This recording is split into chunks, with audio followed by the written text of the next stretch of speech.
할렐루야. 우리 하나님은 사랑이십니다. 아멘. 제가 이 고백을 성도들 앞에서 얼마나 하고 싶었는지 몰라요. 늘 영상 카메라 앞에서 혼자 할렐루야 하나님은 사랑이십니다 수없이 외쳤지만 카메라는 아무런 반응이 없잖아요. 그렇죠? 여러분, 우리 하나님은 사랑이십니다. 아멘. 우리 하나님은 사랑이시기 때문에 오늘 나를 이 자리로 부르신 거예요. 하나님은 여러분들을 사랑하시기 때문에 나를 불러서 나를 통해 예배를 기쁘게 받으시고 예배 자리에 임재하셔서 오늘도 나에게 꼭 필요한 것을 채워주십니다.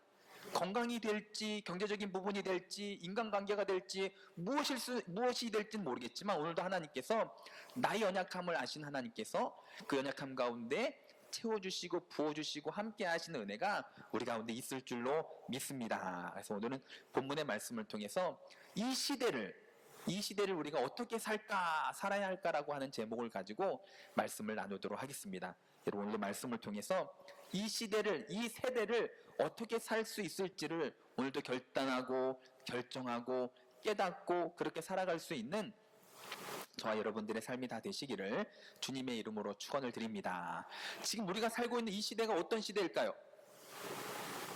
이 시대가 어떤 시대냐면요, 제가 이제 영상으로 보여드릴게요. 자, 이런 시대입니다. 지금 딱 한 장의 그림으로 볼 때 코로나19로 인해서 사회적 거리두기를 해야 되고 또 그뿐만이 아니라 코로나19가 아니더라도 우리가 살고 있는 이 세상은요, 어떻게 보면 죄악이 성경에서 이야기하는 죄악이 지천에 깔려있는 그런 세상 가운데 지금 우리가 살아가고 있습니다.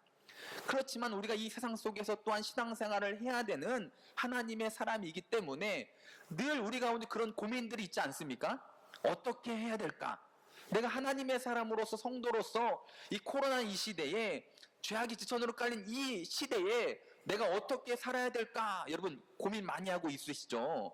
저도 이 코로나19로 인해서 또 예배를 드려야 되나 말아야 되나 이런저런 걸 결정할 때에 장로님들과 또 이런저런 카톡으로 이렇게 이야기할 때 늘 제 질문이 뭐였냐면, 장로님 어떻게 해야 될까요?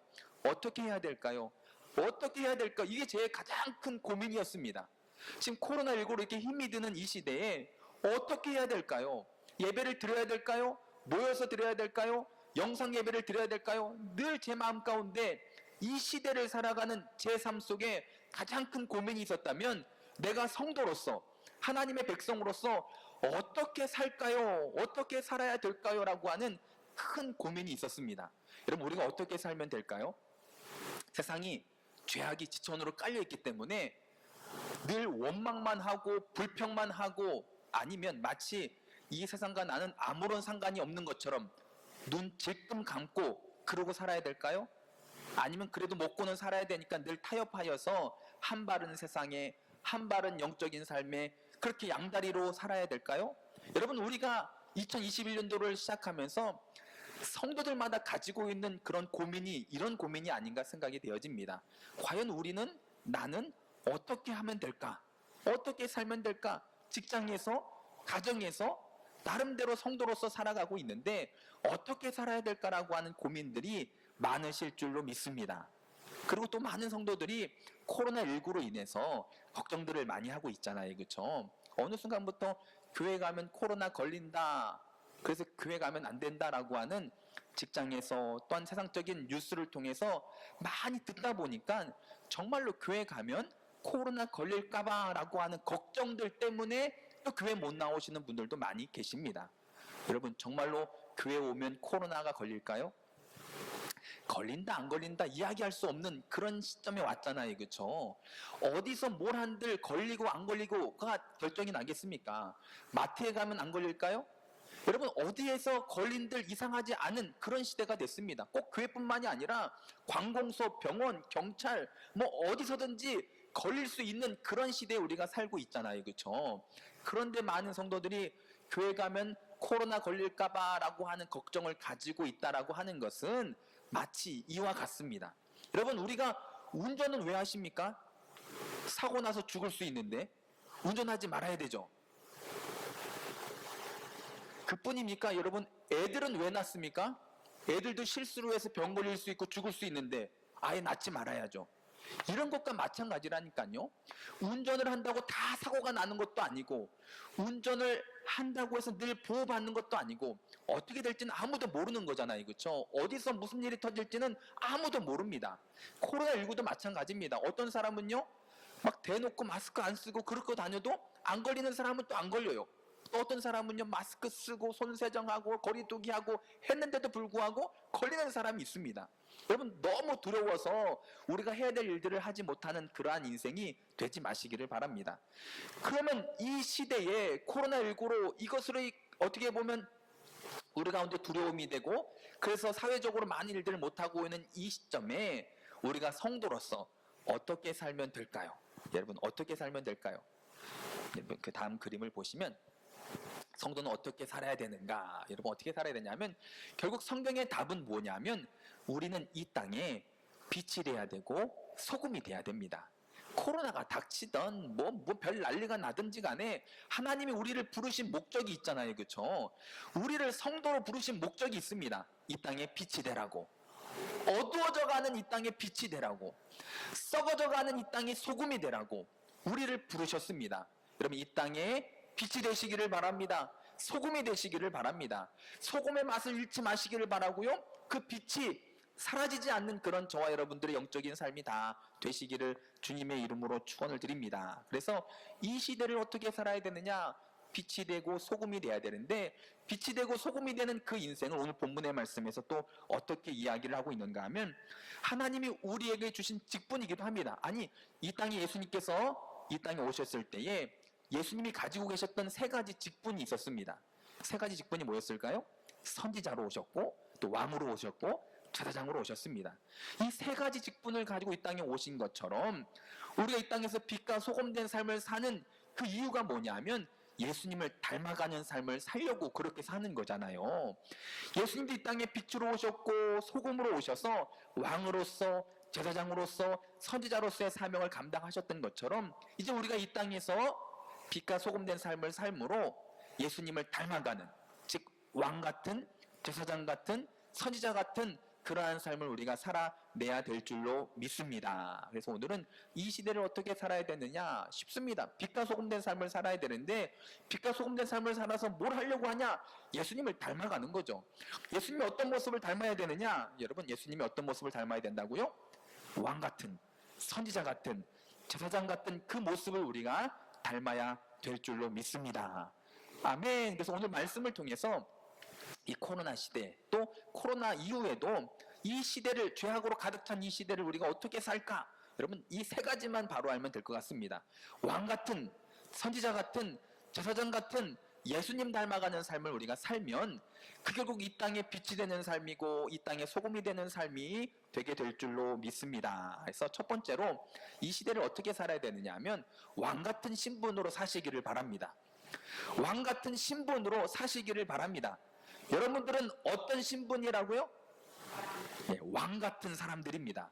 그렇죠? 한국 사람이고 한국 여권이 있고 충주에 살고, 또 각자 나름대로 뭐 직장이나 가정에서 그에 맞는 신분들이 다 있지만, 영적으로 우리가 다 왕 같은 그런 신분을 가지고 살아가는 삶이 돼야 될 줄로 믿습니다. 우리 말씀 함께 읽도록 하겠습니다. 우리 본문 말씀 로마서 12장 2절 말씀을 우리 함께 합독하도록 하겠습니다.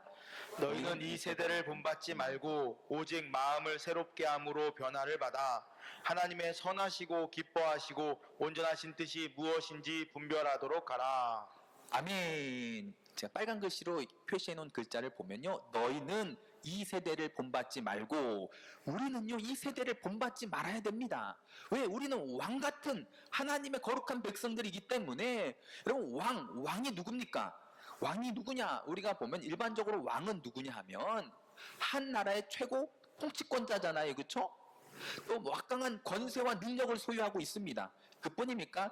최종적인 판단과 결정을 내리는 사람이 왕이란 말이에요. 무슨 얘기냐면, 왕은 세상에 휘둘려서도 안 되고, 그렇죠? 세상에 끌려다녀서도 안 되고, 왕은 선한 영향력을 끼쳐서 세상을 이끌어가는 삶을 사는 사람이 바로 왕입니다.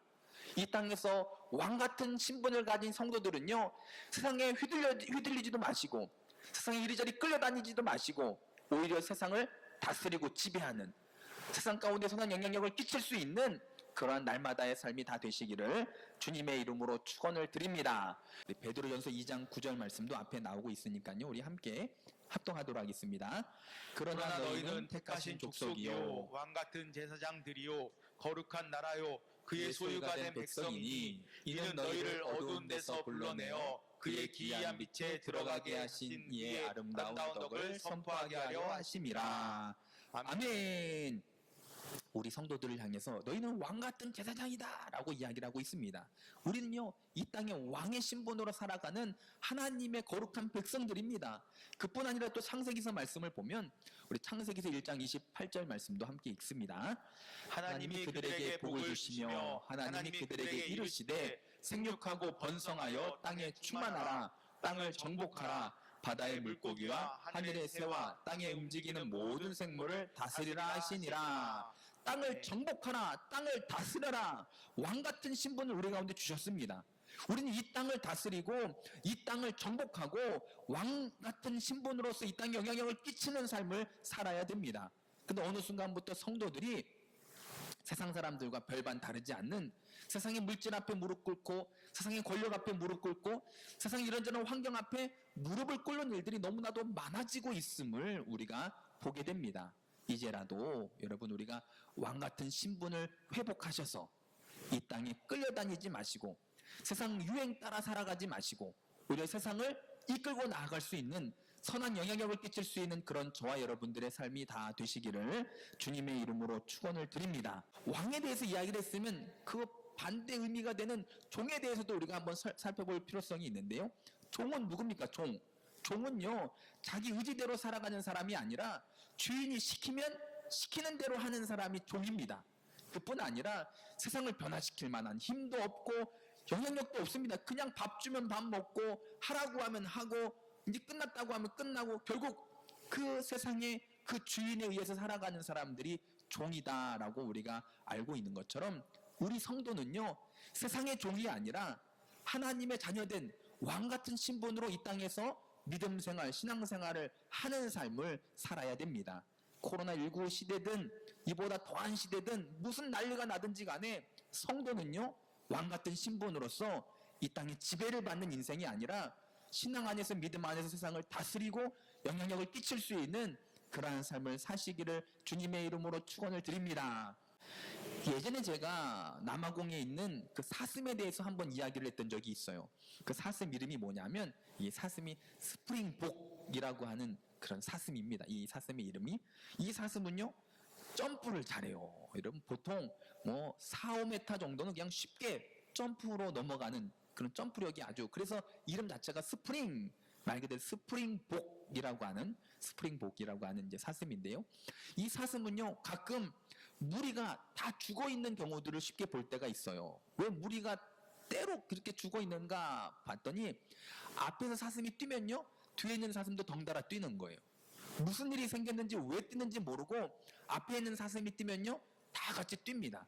그러다 보니까 앞에 있는 사슴이 어떠한 장애물이 되었던 낭떠러지가 되었던 앞에 있는 사슴이 사고를 당하거나 죽게 되면요 뒤따라오던 사슴도요 다 같이 죽는 거예요. 그러니까 한 명이 낭떠러지에서 떨어지면요 뒤따라오던 사슴들도 다 떨어지는 어리석은 그러한 부분이 사슴들에게 있습니다. 오늘날 수많은 성도들이 세상이 뛰면 같이 뜁니다.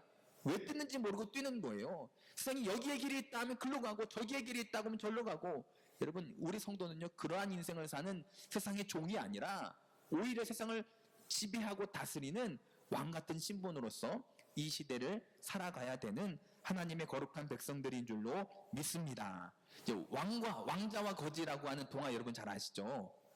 왕자가 하루는 자기랑 똑같이 생긴 거지를 발견을 해가지고 얼마나 재밌어요, 그렇죠? 서로 옷을 바꿔 입습니다.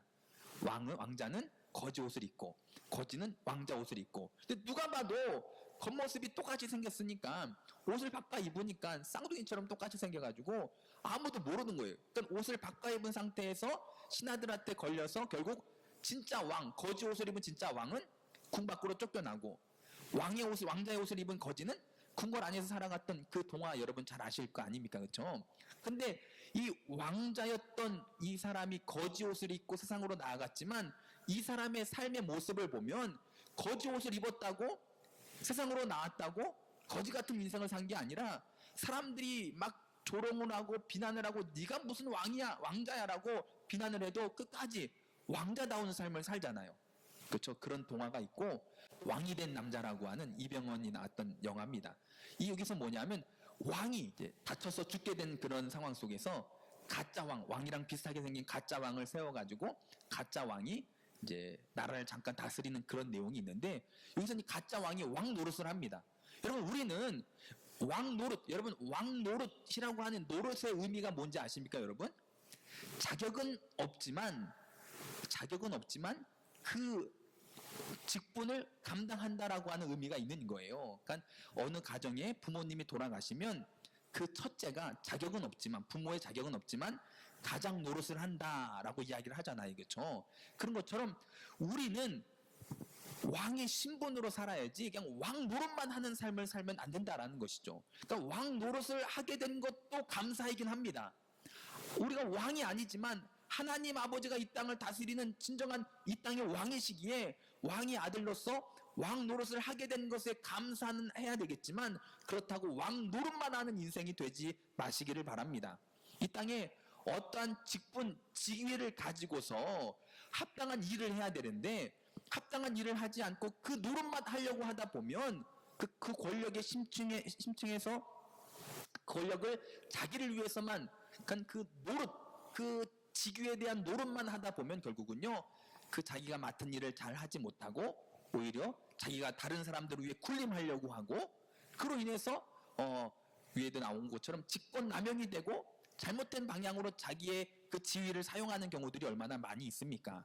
우리는요 왕 노릇만 이 땅에서 그냥 그런 척하고 살아가는 권력만 가지고 누구를 다스리고 지배하는 일만 하는 그러한 왕이 아니라 하나님의 자녀로서 왕의 신분으로서 이 땅에 휘둘리지 마시고 이 땅에 영향력을 끼치고 이 땅을 이끌고 나아가는 하나님의 거룩한 백성으로서 이 시대를 살아가야 될 줄로 믿습니다.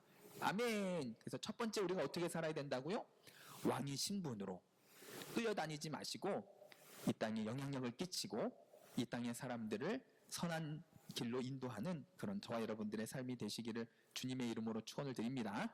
두 번째로 우리가 어떤 신분으로 살아야 된다 하면 두 번째는요 선지자의 신분으로 살아가야 됩니다. 왕의 신분으로서 누구한테 휘둘리지 마시길 바라고 선지자의 신분으로서 여러분 우리가 선지자적인 역할들을 잘 감당하게 되시기를 바랍니다. 선지자는 어떤 사람이냐? 우리 로마서 오늘 본문 말씀 12장 2절 말씀을 12장 2절을 함께 합독하도록 하겠습니다. 너희는 이 세대를 본받지 말고 오직 마음을 새롭게 함으로 변화를 받아 하나님의 선하시고 기뻐하시고 온전하신 뜻이 무엇인지 분별하도록 하라. 아멘, 아멘. 두 번째로 선지자적인 역할, 그 직분을 감당하는 길은 어떤 거냐면 이제 중후반부에 뭐라고 나왔냐면 하나님의 선하시고 기뻐하시고 온전하신 뜻이 무엇인지를 분별하라. 이게 선지자의 역할이거든요. 여러분 선지자가 어떤 역할, 그러니까 하나님의 뜻이 뭔지, 하나님의 의중이 뭔지, 하나님의 뜻이 뭔지, 하나님께서 계획하신 것이 무엇인지를 바르게 깨달아서 이걸 전하는 일을 하는 사람들이 선지자인 거예요. 선지자가 누구라고요, 여러분? 선지자가 누구냐? 선지자란 어떤 사람이냐면 하나님을 대신해서 인간에게 나아가는 대사와 같은, 각 나라들마다 대사가 있잖아요, 그렇죠? 대통령을 대신해서 그 나라에 대통령의 권한으로 나아가서 일을 처리하는 사람들을 대사라고 하는 것처럼 우리가 바로 하나님의 영적인 대사들입니다. 대사가 가장 잘 알아야 될 게 뭐냐 하면 하나님의 뜻입니다. 하나님의 의중입니다. 하나님의 계획입니다. 즉 다시 말해서 이 선지자란 누구냐 하면 하나님의 의지를 인간에게 알려주고 전달하고 선포하는 대언자, 전달자이다라고도 이야기할 수가 있습니다. 즉 전달자가 되었던 대사가 되었던 중요한 건 뭐냐면 하나님의 뜻, 하나님의 계획, 하나님의 의중, 하나님의 원하시고 바라시는 것이 무엇인지를 제대로 알아야지 제대로 전달할 수 있을 거 아닙니까? 여러분들은 하나님의 선지자들입니다. 오늘 하나님이 뭘 원하시고 무엇을 계획하신지를 여러분들이 먼저 아시기를 바랍니다. 하나님의 의중을 아시고 하나님의 뜻을 알고 그래서 선지자가 조심해야 될 건 뭐냐면 우리가 선지자로서 하나님의 그 뜻을 의중을 많은 사람들에게 전달할 때 그 안에 내 생각이 내 말이 들어가면 안 됩니다. 내 경험이 내 뜻이 내 계획이 내 상식이 들어가지 말고 오직 말씀만 전해야 된다니까요. 오직 하나님의 뜻만 전하는 선지자적인 역할을 감당하시기를 주님의 이름으로 축원을 드립니다. 선지자적인 역할을 감당하려면 하나님을 만나야 되잖아요. 그렇죠? 하나님을 만나야지 하나님의 뜻을 알고 하나님을 만나야지 하나님의 의중을 알고 하나님과 대화를 해봐야지 하나님이 뭘 생각하시고 계획하시는지를 알 거 아닙니까? 그럼 하나님을 어떻게 하면 만날 수 있을까요? 하나님을 어떻게 하면 만날 수 있느냐? 성경을 우리 요한복음 1장 1절 말씀을 볼게요. 앞에 함께 읽습니다. 태초에 말씀이 계시니라. 이 말씀이 하나님과 함께 계셨으니 이 말씀은 곧 하나님이시니라. 하나님을 만나시길 바랍니다. 하나님이 뭐라고요? 이 하나님의 말씀이 곧 하나님이다라고 성경에서 이야기를 하고 있습니다. 즉 하나님을 만나고 싶으면요 성경을 읽으면 됩니다. 하나님과 대화하고 싶으면요 성경을 읽으면 됩니다. 하나님의 뜻을 알고 싶으면요 성경을 읽으면 됩니다. 하나님의 의중을 알고 싶으면요 성경을 묵상하면 됩니다. 근데 많은 사람들이요 하나님의 뜻도 알고 싶고 하나님의 계획도 알고 싶고 하나님의 의중도 알고 싶어 하면서도 말씀을 읽지 않고 말씀을 듣지 않고 말씀을 묵상하지 않는 사람들이 교회 안에 너무 많습니다. 여러분 하나님의 뜻을 알고 싶으시나요? 나를 향하신 하나님의 계획을 알고 싶으시나요? 그럼 하나님을 만나야 되고 그 하나님의 성경이고 성경을 읽으면 됩니다. 이제라도 성경에 뿌리를 두고 성경을 통해서 하나님의 뜻과 의중을 바르게 깨달아서 그것을 그대로 사람들에게 전달할 수 있는 믿음 약한 성도들에게 가정이 아직 주님을 만나지 못한 사람들에게 세상을 향해서 선지자적인 그 사명을 감당할 수 있는 그런 저와 여러분들의 삶이 되시기를 주님의 이름으로 축원을 드립니다. 코로나19라고 해서 우리가 선지자적인 사명을 감당하기 많이 어려워졌다라고 이야기하지만 여전히 그 말씀을 들어야 될 사람들이 있고 듣고 싶어하는 사람이 있고 나를 통하지 않으면 들을 수 없는 사람들이 너무나도 많이 있습니다. 여러분 선지자적인 그런 사명을 잘 감당할 수 있는 저와 여러분들의 삶이 되시기를 바랍니다. 그렇지만 정말 중요한 건 뭐냐면 주일 설교에도 제가 영적 전쟁에서 가장 첫 번째 전쟁이 뭐라 그랬죠?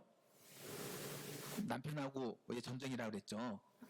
영적 전쟁에서 가장 첫 번째 전쟁은요 내 자신과의 싸움이잖아요. 그렇죠? 그러니까 선지자적인 사명도 가장 내가 누구한테 가서 이 하나님의 뜻을 하나님의 의중을 하나님의 계획을 전할까 여러분 고민하지 마시고 가장 첫 번째는요 내 자신에게 전하시기를 바랍니다. 끊임없이 내 자신에게 정말로 하나님 앞에 바로 서야 됨을 말씀을 통해서 깨달은 말을 늘 이야기하고 각인시키고 내 자신을 쳐서 복종시키고 하는 그러한 삶이 끊임없이 이루어져야 될 줄로 믿습니다. 그래서 날마다 선지자적인 사명 먼저는 내 자신에게 끊임없이 말씀 읽고 찬양하고 예배드리고 기도해야 된다고 끊임없이 내 자신에게 말하고 또 더 나아가 많은 사람들에게 증거하는 선지자적인 삶을 살아가는 이 시대를 살아가는 성도들이 되시기를 바랍니다. 아멘. 왕 같은 신분으로 세상에 끌려다니지 마시고, 그렇죠? 세상에 영향력을 끼치는 사람이 돼야 되고요. 두 번째 뭐였죠? 선지자적인 그러한 사람으로서 늘 말씀에 뿌리를 두고 세상에 내 얘기가 아니라 하나님의 뜻을 그대로 전하는 삶을 살아야 되고요. 세 번째 이 시대를 우리가 어떻게 살아야 되느냐? 제사장의 신분으로 우리가 살아야 됩니다. 왕 같은 선지자적인 또 제사장의 신분으로서의 삶을 사시기를 주님의 이름으로 축원을 드립니다.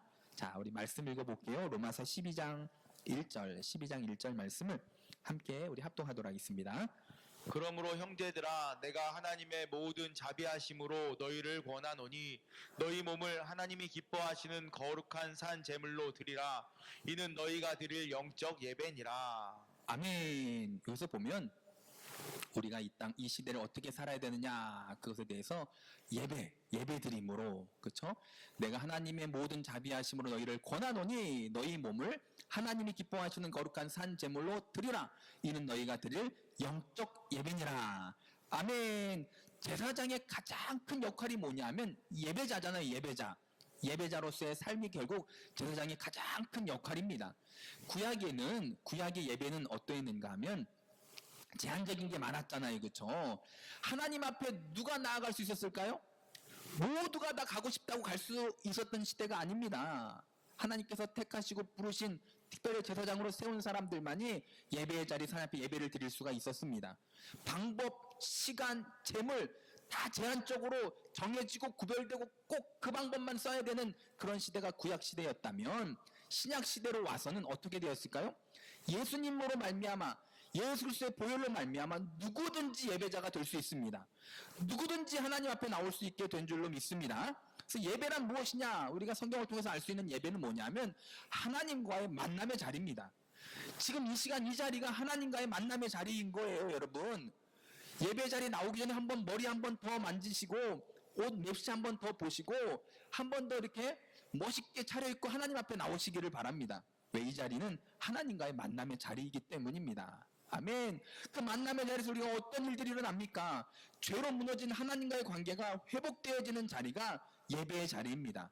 여러분 구약에서 예배를 보면 에덴 동산에서 아담과 하와가 죄를 지어서 쫓겨나잖아요. 그렇죠? 하나님은 그들을 여전히 사랑하셨기 때문에 사랑하는 그들과의 만남, 그들에게 복을 부어줄 수 있는 축복의 통로, 그걸로 무엇을 만들어 주셨냐면 예배를 만들어 주신 거예요. 결국 예배는요, 하나님과의 만남인 예배는요, 오히려 나에게 하나님 앞에 죄로 무너진 그 관계가 회복되어지는 시간입니다. 그뿐 아니라 예배를 통해서 우리는 새 힘을 얻고 세상 나가서 영적 전쟁에서 싸워서 이길 수 있는 그 힘을 충전받는 시간이 이 시간입니다. 우리 핸드폰을 충전할 때 핸드폰 충전 그 선이 제대로 꽂혀져 있지 않고 살짝 빠져 있으면 충전이 될까요? 안 될까요? 안 되잖아요. 그렇죠? 예배 시간에도 마찬가지입니다. 예배의 자리에 나와서 충전을 받고 가야지 세상 영적 전쟁에서 우리가 승리할 수 있습니다. 찬양 부를 때 힘차게 찬양 부르시고 기도할 땐 간절히 기도하시고 말씀을 대할 땐 마치 하나님 앞에 서 있는 것처럼 말씀을 대하며 나아갈 때 이 예배를 통해서 회복의 은혜가 역사하고 또 하나님께 새 힘을 부어주시고 예배를 통해 하나님과의 만남을 통해 우리가 오히려 복받고 은혜받는 귀한 시간이 되게 될 줄로 믿습니다. 예수님으로 말미암아 이렇게 된 이유는 뭐냐면 히브리서 10장 19절 말씀을 보면요. 히브리서 10장 19절 말씀을 함께 읽습니다. 그러므로 그러므로 형제들아 우리가 예수의 피를 힘입어 성소에 들어갈 담력을 얻었나니. 아멘. 예수의 피, 보혈의 능력으로 말미암아 우리 이 자리에 서게 된 것입니다. 예수님께서 중보자가 되어주시고 예수님께서 그 모든 죄악의 그 담을 허분어 주시고 하나님께 나아가는 모든 걸 다 예수님께서 중보자 역할을 해주셨기 때문에 오늘 우리가 예배의 자리에 나올 수 있음을 기억하시고 예배를 통해서 온전한 제사장의 역할, 신분을 우리가 감당할 수 있는 저와 여러분들의 삶이 다 되시기를 주님의 이름으로 축원을 드립니다.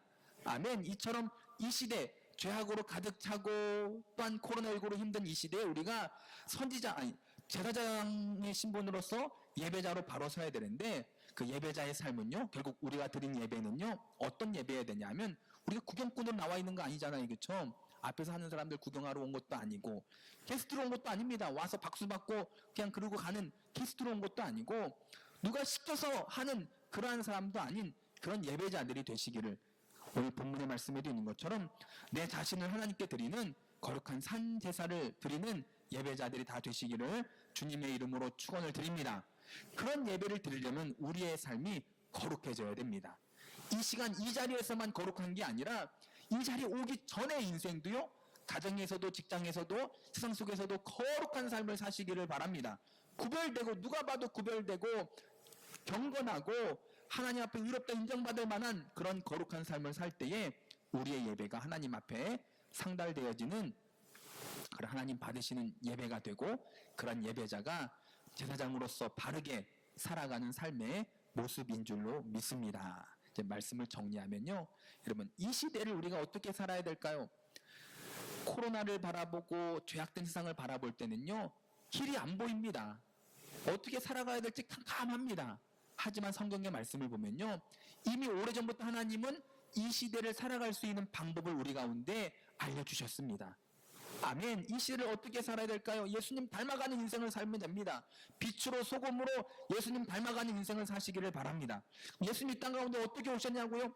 왕의 직분으로, 선지자의 직분으로, 제사장의 직분으로 오셔서 그 모든 직분을 다 감당하셨던 것처럼 이제 우리가 이 땅에서 왕의 직분으로, 선지자의 직분으로, 제사장의 직분으로 살아가는 삶을 살면 됩니다. 이제부터라도 내가 어디에 있든 무엇을 하든 어떤 시대가 닥치건 어떤 어둠이 오건 어떤 문제가 생기든지 간에 세상에 휘둘리지 마시기를 바랍니다. 세상을 지배하고 세상에 영향력을 끼치는 삶을 살아야 되고요. 하나님 말씀의 뿌리를 내려서 그 말씀을 있는 그대로 세상에 전하고 먼저 내 자신에게 그 말씀의 잣대를 대고 내 잔을 쳐서 복종시킬 수 있는 삶을 살아야 되고, 더 나아가 예배자로서, 제사장으로서 하나님 기뻐 받으시는 거룩한 산제사의 예배를 드릴 수 있는 삶이 예배가 되고 예배가 삶이 되는 그런 저와 여러분들의 삶이 다 되시기를 주님의 이름으로 축원을 드립니다. 이렇게만 산다면요, 코로나19가 아니라 코로나 뭐 더 엄한 힘든 어떠한 일이 생기든지 간에 우리는 이 땅에서 어떻게 살아야 될까 고민하지 않는 그러한 삶을 살 수 있게 될 줄로 믿습니다. 그래서 어떻게 살까 성도로서 고민도 되시겠지만 말씀 속에서 그 길을 찾아서 그 길로 나아갈 수 있는 저와 여러분들의 삶이 다 되시기를 주님의 이름으로 축원을 드립니다. 아멘.